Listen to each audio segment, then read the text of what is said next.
you'll see time and time again, example after example after example of people that have won the lottery, and it's completely destroyed their lives. Yeah.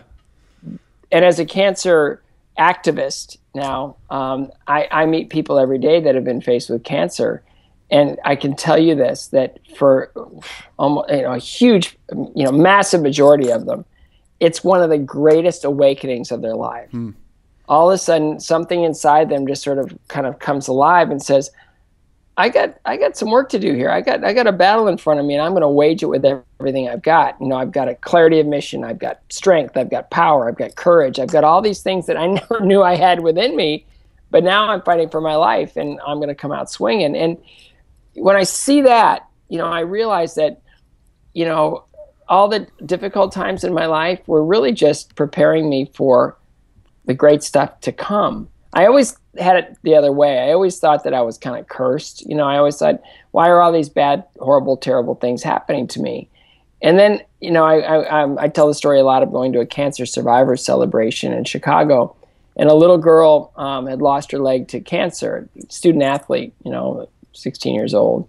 And she just said, the worst thing that's ever happened to me is cancer. And everybody said, yeah. And she said, but I'm here to tell you the greatest thing that ever happened to me was cancer. Wow. And it was like, the skies parted and the angels sang. It was like, yes, I totally 100% get that.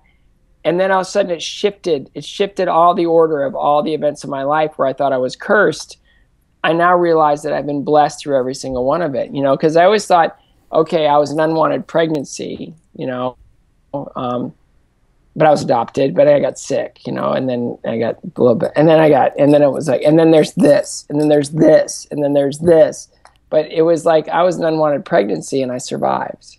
Yeah. Okay, that's a pretty good one. Yeah, that's right? a pretty good one. Right? So I didn't have parents, and I got some, and then I got sick and I found skating, and then I wasn't very good and I got pretty good. And then I was, and I look back on the career that all of that prepared me to build. And, all the great things that have ever happened to me in my life came out of devastating circumstances.